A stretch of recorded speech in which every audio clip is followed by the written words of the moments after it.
Hey guys, in this video we're going to make a knotted bracelet.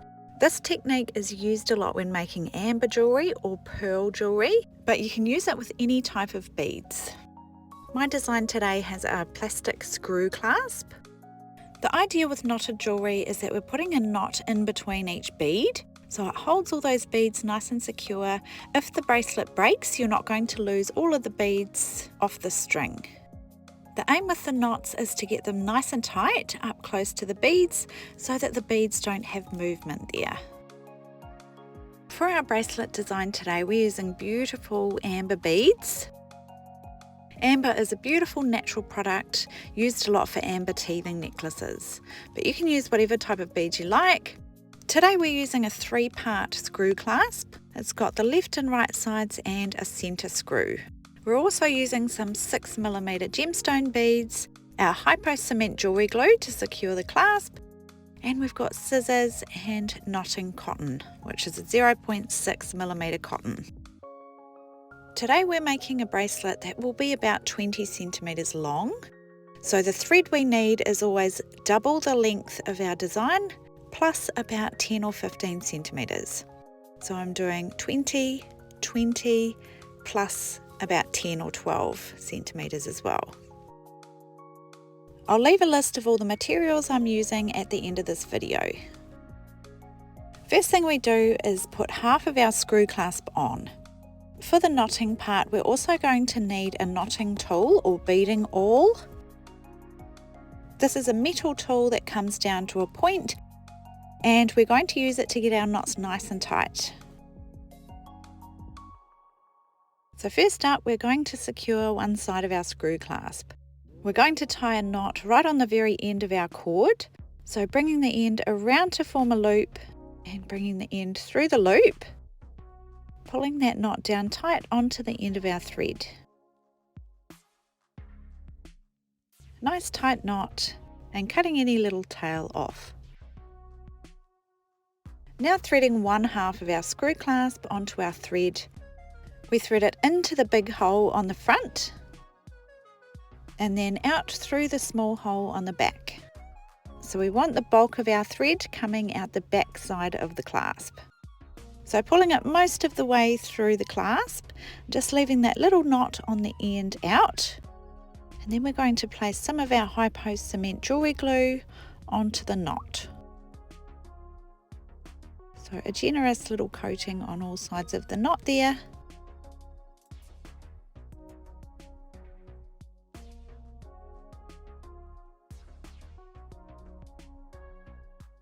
Now we can pull the thread, pulling that knot inside the clasp, and we're going to place our first knot on now to secure the clasp in place. So pulling the clasp onto that knot nice and tight, then we're going to gently bring our cord around to form a loop, bringing the end through the loop. Now holding this little overhand knot in my left hand, grabbing our knotting tool and placing it inside the loop. Then we can pull the thread down and the knotting tool up, pulling that knot up tight against the clasp. Now removing the knotting tool and placing it in the opposite side of the knot. So just catching that little loop there and pulling it up against the clasp. You can push it with your fingernail a little bit as well, just to make sure that that knot is super tight up against the bead or clasp. You can see how tight and close that is. That's what you're aiming for. Now we're ready for our first bead. So before I go any further, I'm just going to lay my design out so that I can get them all in the right order and I don't make any mistakes. I'm just going to do 2 amber beads and then 1 gemstone bead.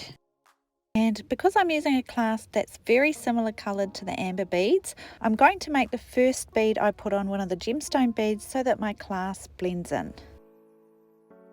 So placing that first gemstone bead on and then giving it a little tug up against the previous knot to make sure it's nice and tight. Now it's onto our knot. So bringing the cord around to form a loop, bringing the end through the loop, holding that loop with our left hand and then placing the knotting tool inside the loop. pulling the thread down and the knotting tool up, and then placing the knotting tool in the opposite side of the knot, gently pushing it upwards so it's tight. Using your fingernail if that helps to lock it in place. Now it's on to the next bead. So we've just done the gemstone bead, so now it's onto an amber bead. So placing that onto our thread and then pulling it up tight against that previous knot to make sure it's tight. Bringing the cord around to form a loop, bringing the end through the loop, then placing our knotting tool inside the loop and pulling it up and down. Taking our knotting tool out and placing it in the opposite side of the knot to pull it nice and tight. Now we just continue the same technique, placing each bead on for our design, pulling it up against the previous knot, and then making our knot in between. Making sure it's nice and tight in between each bead. I like to make my bracelets about 19 or 20 centimeters in total. So I'm going to bead all the way down to about 19 centimeters, allowing a little bit extra for that clasp to bring it up to about 20 centimeters.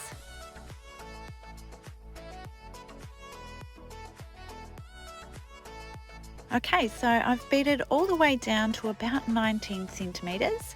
Now with my little clasp piece on, it'll be about 20 centimeters total. So it's time now to put the other half of our clasp on. This time we're going to place it the opposite direction, so putting the thread in the back of the clasp in the small hole and pulling it onto that previous knot to make sure it's tight.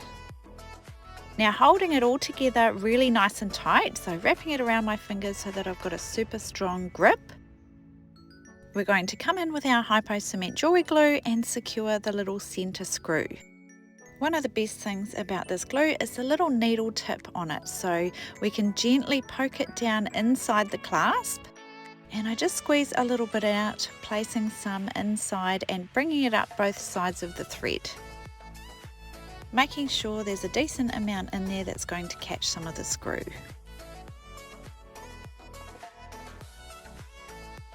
Now keep holding your bracelet really tight, you don't want it to get loose at all.